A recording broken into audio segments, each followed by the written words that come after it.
করাও। আল্লাহ নবীর দোয়া তোমার কপালে কবুল হয়ে গেছে। আল্লাহু আকবার। ভাই তোমার জন্য নবীর দোয়া কবুল হয়ে গেছে। তোমাকে আল্লাহর হাবিবের দরবারে নিয়ে যাব। চলো। ফাতেমা নিজের ভাই ওমরকে নিয়ে নবীর দরবারে রওনা করছে। ওমরকে আমি তরবারে নিয়ে যাব। ফাতেমাকে তরবারে নিলে ঢুকতে দিবে না। 39 জন এর আগে তোর আগে মুসলমান হয়ে গেছে ভাই। আমরা 12 জন মহিলা মুসলমান হয়েছি আর 39 জন পুরুষ মুসলমান হয়েছে। তুমি যখন তরবারি নিয়ে বের হইছ নবীর মাথা কাটার জন্য, এই সংবাদ কিন্তু নবীর কাছে পৌঁছে গেছে। এই জন্য 39 জন সাহাবী মানব ডাল হয়ে নবীকে ঘেরাও দিয়ে বৈশা রইছে। তোমাকে অস্ত্র নিয়ে নবীর কাছে যাইতে দিবে না। অস্ত্রটা রাইকে যাও। ওমর কয় পরে রাখ, মনে সামনে আগা, কাছে যাওয়ার পর অস্ত্র রাইকে দিব। এই বলে ওমর যখন ওই ঘরে গেলে, যে ঘরে নবী ছিলেন, দরজায় যায় দেখে হযরত আমির হামজা রাদিয়াল্লাহু তাআলা আনহু ডিউটিতে গেটে দাঁড়ায় রইছেন। আমির হামজা কে ওমর কই যাস? কই নবীর সাথে দেখা করতে যাই। কই দেখছস না হাতে একটা খুব দিয়ে কল্লা কাইডালামো। ওমর কয় আমারে যেটা ভাবছো এইটা না, আমি আসছিলাম নবীর মাথা কাটার জন্য। মাথা কাটবো না, সিদ্ধান্ত চেঞ্জ করছি, পায়ে পড়ে কালমা পড়ে মুসলমান হয়ে যাব। আল্লাহু আকবার। হামজা রাদিয়াল্লাহু তাআলা আনহু তোমার কথা বিশ্বাস করতে পারতেছি না ওমর। ইতিমধ্যে মক্কার সংবাদ পৌঁছে গেছে তুমি নাকি আবু জেহেলের টোকেন গ্রহণ করেছো, ঘুষ গ্রহণ করছো নবীর কাল্লা কাটার বিনিময়ে। আল্লাহ তোমাকে ঢুকতে দেওয়া হবে না, হামজাকে ঢুকতে দেব না, ওমরকে আমি ঢুকবো। যখন দস্তাদস্তি শুরু হয়েছে, নবী দূরের থেকে কয় কে রে তোরা, কি নিয়ে ঝগড়া হচ্ছে? ওমরকে ঢুকতে দে দে। আমি এখান থেকে দেখছি ওমরের কপালে ঈমানের নূর চমকাইতেছে। ওমরের কপালে ঈমানের নূর চমকাইতেছে। ওমরকে ঢুকতে দাও। হযরত ওমরের জন্য রাস্তা করে দেওয়া হলো। ওমর নবীজির কিনারে আইসা এই যে চায়ে রইছে, তো চায়েই রইছে। কি দেখো ভাই, ইয়া রাসূলুল্লাহ, ইয়া হাবিবাল্লাহ, চেহারার মধ্যে এত নূর আমি আগে জানতাম না। আমার এই চেহারা আগে মায়ার নজর দিতে দেয় নাই। দুশ্মন কর্মীরা, সমর্থকরা আমারে দূরে সরায় রাখছে, আসতে দেয় নাই।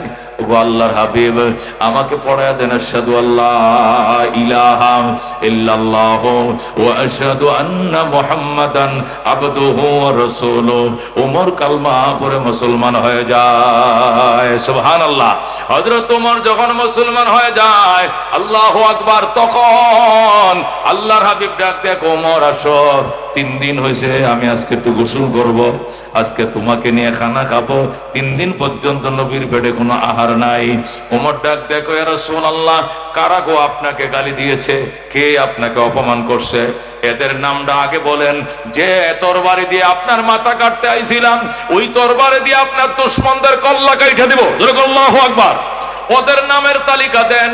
নবী কয় খবরদার ওমর, তরবারি দিয়ে ইসলাম প্রতিষ্ঠা সম্ভব নয়। তরবারি দিয়ে ইসলাম প্রতিষ্ঠা করতে চাই না, আদর্শের জোরে ইসলাম প্রতিষ্ঠা করতে চাই। বাজান তুমি তরবারিটা রাখো।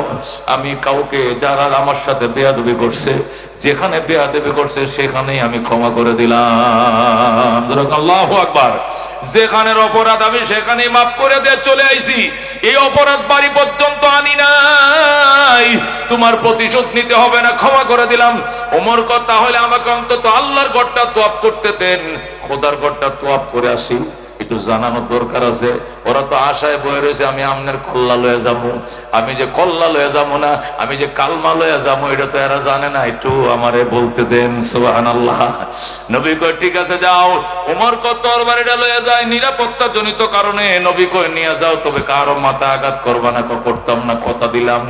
কোষার মাঝে তরবারিটা এইভাবে গাইতিয়া, কোষার মাঝে তরবারিটা গাইতিয়া হযরত ওমর আল্লাহর ঘরের তওয়াফ করে, আল্লাহ লাব্বাইক আল্লাহুম্মা লাব্বাইক, লাব্বাইক লা শারীকা লাক লাব্বাইক, ইন্নাল হামদা ওয়ান নি'মাতা লাক ওয়াল মুলক লা শারীকা লাক। আল্লাহু আকবার। হযরত ওমর আল্লাহর ঘরের চার কিনারে ঘুরে তওয়াফ শেষ, বাইতুল্লাহর সামনে, হাতিমে কাবার সামনে দাঁড়ায় করে মুনাফিকের দল ওমর রে পাঠাইছিল নবীর কল্যাণের জন্য। ওমর কল্যাণ এনে নবীর হাতে কালমা পড়ে মুসলমান হয়ে কালমা নিয়ে এসেছি। সুবহানাল্লাহ। পাঠাইছিলা কল্যাণ আনার জন্য, নিয়ে আইছি কলমা। এ মক্কার মুনাফিকরা, আজকের থেকে ইসলাম ওপেন করে দিলাম। ইসলাম আর গোপনে চলবে না, ইসলাম বুক ফোলায়া ওপেনে চলবে। যদি মুসলমানদের গায়ে হাত দিতে মন চায়, তাহলে বউ বাচ্চার থেকে বিদায় নিয়ে আইসো।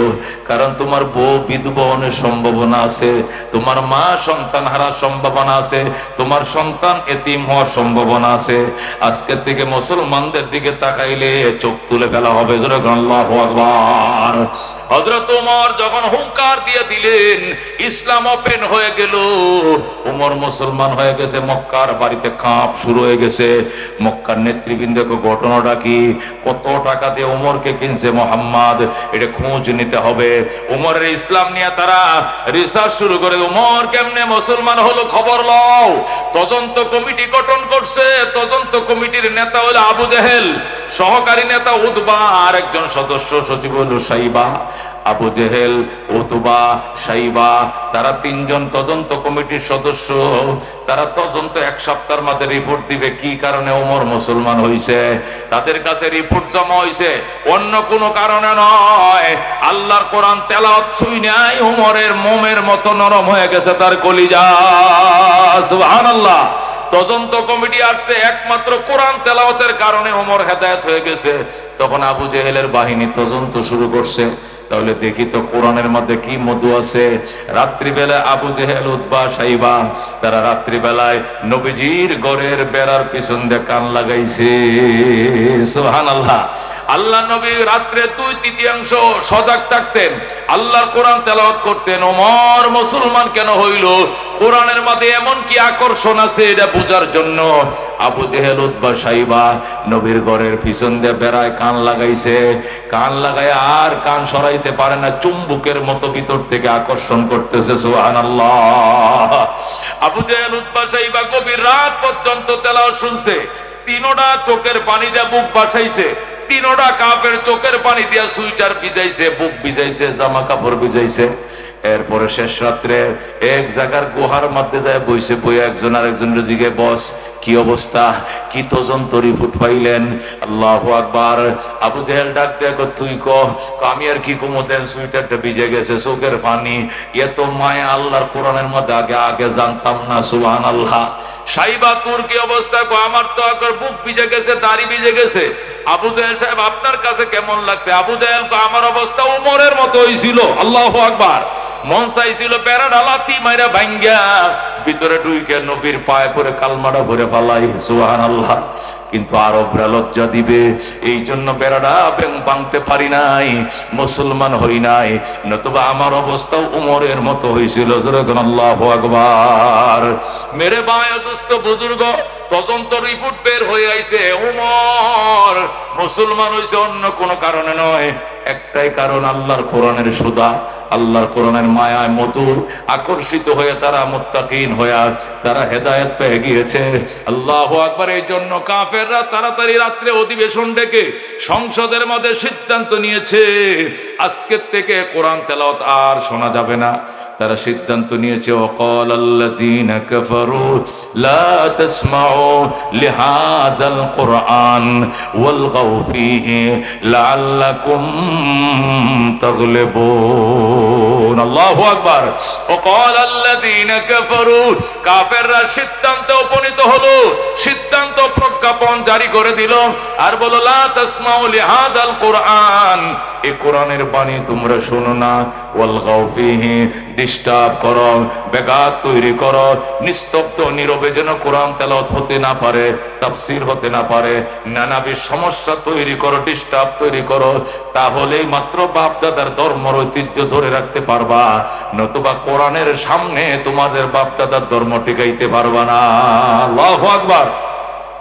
যখন কাফেররা প্রজ্ঞাপন জারি করে ফেলল কোরআন শোনা যাবে না, আল্লাহ রাব্বুল আলামিন পাল্টা কর্মসূচি দিলেন, বললেন, ওয়াইদা কুরিয়াল কুরআন ফাসতামিউ লাহু ওয়া আনসিতু লাআল্লাকুম তুরহামুন। আল্লাহ তাআলা পাল্টা কর্মসূচি দিয়ে বললেন, আল্লাহর কোরআন যখন তেলাওয়াত করা হবে তখন কান লাগায় শুনবা এবং নীরব থাকবা, মায়ার সাগরে তোমাদেরকে ভাসাবো। আল্লাহু আকবার।